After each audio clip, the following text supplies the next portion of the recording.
Good morning, guys. And rental applications are not always perfect. Sometimes landlords are looking for the 100% tenant that's applying for their property. We're going to teach you, if it's not 100%, which is rare, how to get there.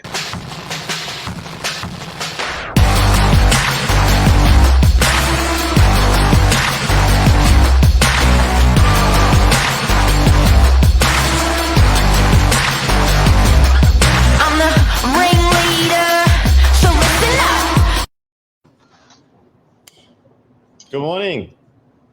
Good morning, Sam. How are you? I'm good. How's your morning been? Good, buddy. Good. How was Lisa's birthday yesterday? Mate, it was unbelievable. It was 50, Lisa 50. She had fun. We had family and friends around. And, man, it's good. It's good to be... I'm just proud that some people aren't proud of their age, hey? And it's just good to see her so happy with herself. So, no, it was a good day. Yeah. Too easy. Let's get into it.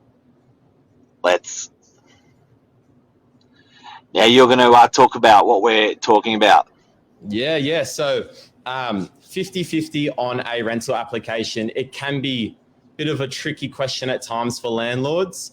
You know, you get an application, you're not sure if you're 100% or not.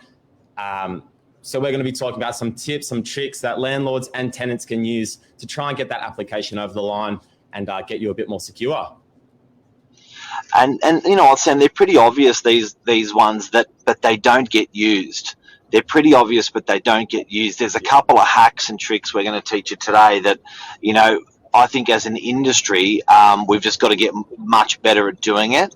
And it would make life much easier on landlords and much easier on tenants if we did these things. So I think there was 4 points that we're going to talk about today. What's point one, Sam? So point one, landlord insurance. So Mark, for people that aren't aware of landlord insurance, what's a brief statement of what is landlord insurance basically? Yeah, so you can insure your any potential loss that you're going to have due to your tenant. You can actually insure that loss. So I guess what we're talking about this morning is not having the perfect application, or I don't even think that exists, the perfect tenant application for a rental property. Some landlords will be really hard on the application that comes in, say no, when actually technically they could be great tenants. Sorry, practically they could be great tenants, but the application technically isn't perfect. Now, an example of that is an 18-year-old that's never rented before, moving out of house, has no application. You can actually take out landlord insurance for the cost of, what's the cost of landlord insurance, Sam? Yeah, 400. Yeah, I think 400, around that mark. Yep.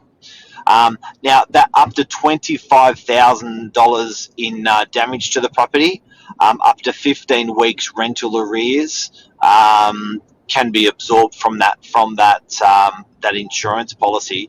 So, ladies and gentlemen, if you have got a tenant that you're accepting, you can take out landlord insurance and protect yourself. Obviously, a great agent is going to help protect you. But to ultimately protect you, you want to have that landlord insurance cover behind you if you're in doubt about that tenant at all. Yeah, it is very important. It is, stress-free as well, having that insurance there just to help you out where it can be. And you know what? You can always delete it, Sam. So after 6 months or after a year and a half or whatever, because it's a 1-year policy, second, third year into the policy, even 6 months into the policy, you can actually terminate it if you become comfortable with the tenant. So landlords forget that policy doesn't have to stick with the tenant forever. You know, it's an annual policy. You pay annually. And then once you've got that seed of doubt gone, then you can actually go, you know what, I'm just gonna not take out this insurance against the tenant because they are an awesome tenant. Yeah. It's very interesting. Let's move on to point two. So we've got, for the tenant side of things, making that application a bit more stronger.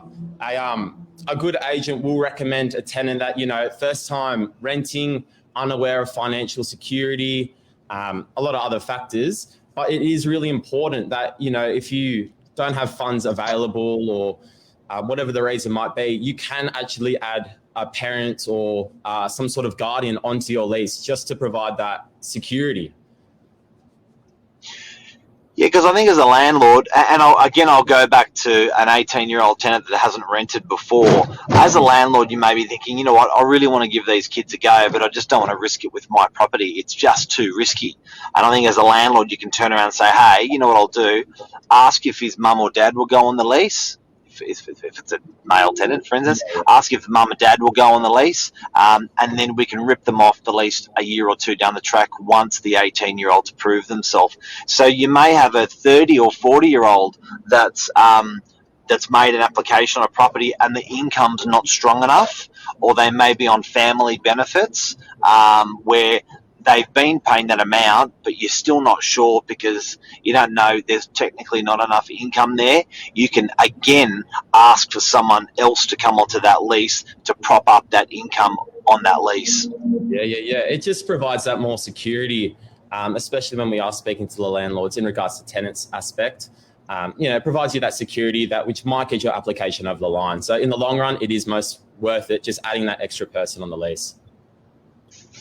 Yeah, you got to, and I think, and look, you can completely understand the reservations as a landlord. This is $1 million asset, $500,000 asset, and this is the tenant that's going to be inside of that, looking after that property. So you are a bit prickly, you are a bit sensitive about who's going to go in there, but you're versing vacancy as well, because if the property's vacant for a week, you're losing $500 or $1,000. So you sort of like you're a bit torn between, should I just take that tenant, or should I wait for another one?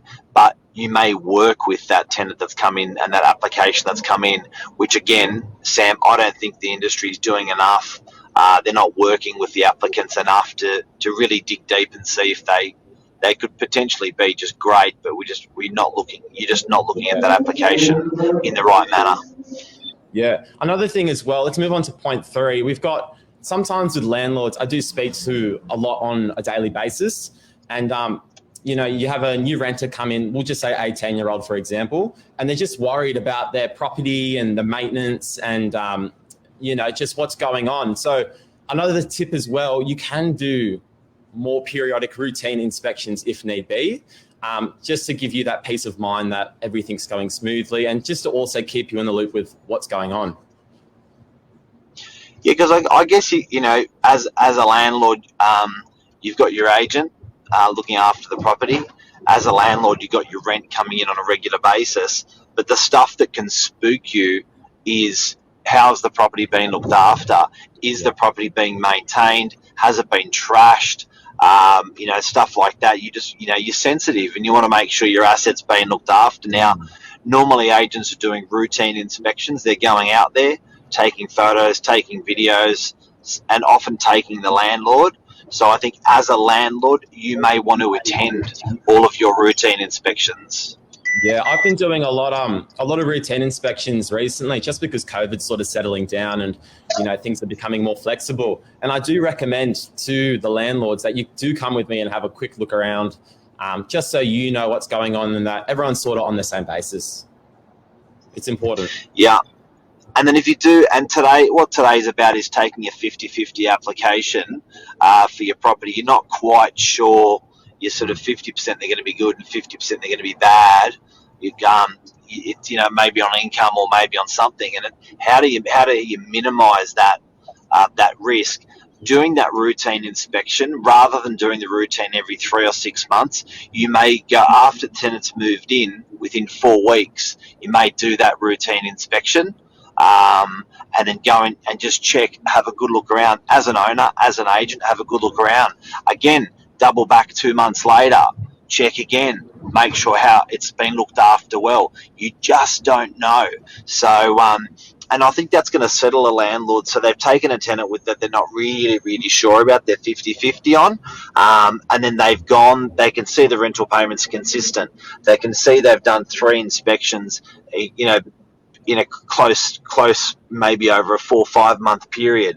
And they're going, you know what? They're looking after the place. They're paying the rent on time. I don't have to stress. I've insured them. for the loss potentially, I don't have to stress. Stephanie Laver's got a comment here. Younger applicants often have more to prove and can be great tenants. How do you get a rental history if nobody gives you a chance? Exactly. It is. Look, and I get, look, we're not a charity, but these tenants that are coming through, they are worried about getting their bond back. They are worried about their next, working up a good reference. So they often are going to be better behaved than most tenants. They don't know the ins and outs of the laws, so they're not as cute with technical parts of the law. And generally, we don't have a lot of problems, do we, Sam, with a younger tenant? No. Generally, younger tenants are, they want to stay in the property. They want to, like you said, want to keep that bond. Like sometimes I'll move a tenant into a property and the first question they ask me is when they're getting their bond back, and they haven't even moved in yet. So, you know what I mean? It just puts it into perspective, how they want to treat the property and where things are going. Yep. And again, but a 50-50 application doesn't necessarily mean that you're not confident with the application because of age. It can be income. It can be employment. The employment is not as strong as you or as full-time or consistent as you want it to be.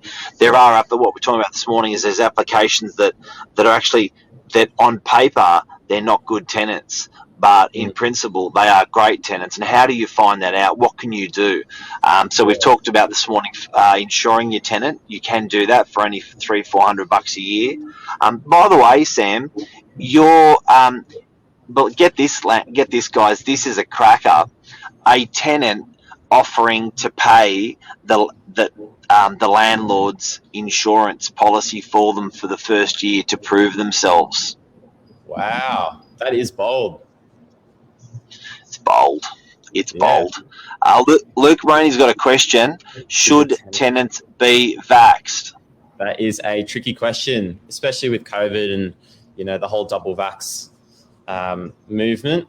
It's obviously you want to do the safest precaution as possible. What's your opinion, Mark, on it?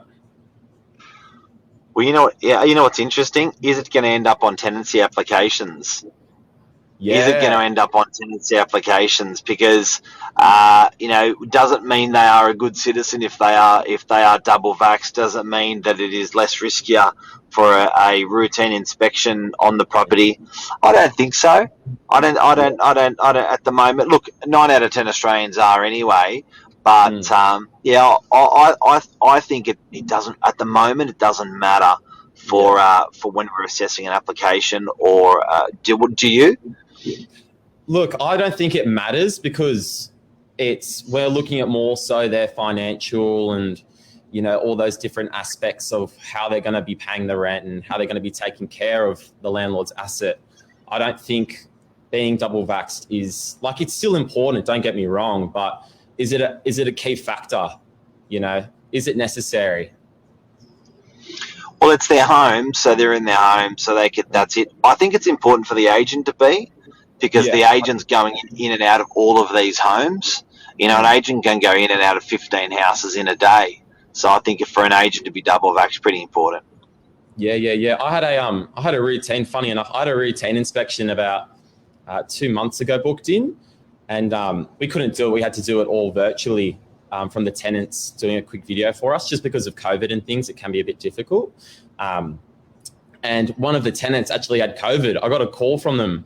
I'm not sure why they told me, and I was like, "Oh, don't please!" This was on a Monday morning, 8:30, and I get the call up, and I'm thinking, "Oh no!" Because he's like, "Oh, do you still want to come around?" I'm like, "No, man." But it's all part of the gig, I guess. It is. There's that risk out there. Now, before we go, is there anything else tips we can give landlords on taking rental applications that aren't quite 100%, that are maybe 50-50? Are there any more? Yeah. I think a big one as well that we should note, just double downing on the reference checks. It is very important to make sure you're calling back those references. A good agent will follow up with the references, have a dig through their social medias, have a look around, just to make sure that they know the perfect tenant, or not the perfect tenant, the ideal tenant is moving into the property. Well, I think there's no such thing as a perfect tenant. I think you'll always be able to pick a tenant application to pieces. But it is interesting. Social media agents are checking now. Social media, LinkedIn, Facebook, Instagram on the applicants. I think landlords are checking them as well. All they need is a Christian name and a surname, and I think a landlord's having a poke around as well. But I think being a bit of an inspector, a bit of a private investigator with a tenant application when you're doing your reference checks, and then ringing if you're not quite sure on those reference checks, calling for more references and digging or more information can actually beef up so rather than just canning the application saying nah, actually digging a bit deeper and saying, look, can we get access to maybe these statements? Can we get access to talk to the employer again and just dig around a little bit more? I think rather than just canning it.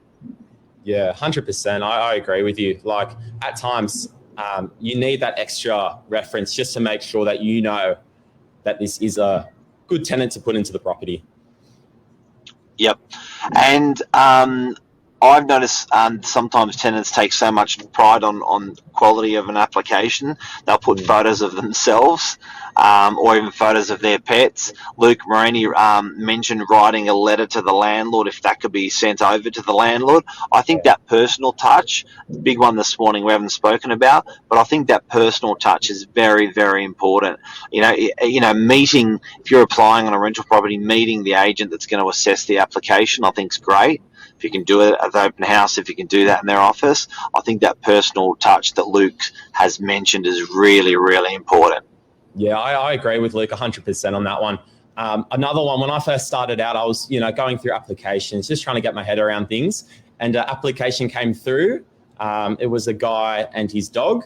I think it was 3-year-old Staffy or something like that. And he actually made a resume for the dog to go to the property. And I was like, is this normal? Because I was just starting out. I was like, it was dog's name, date of birth, brief description, what it likes. And I'm thinking, what's going on? But, nonetheless, he got the property. It was a really, really nice guy and, everything checked out. But it just shows, just have some fun with it as well. Big time. Buddy, thank you very much. Hope we helped everyone out there today. Awesome. Yeah, enjoy the rest of your day, Mark. Thanks, Legend. Take care.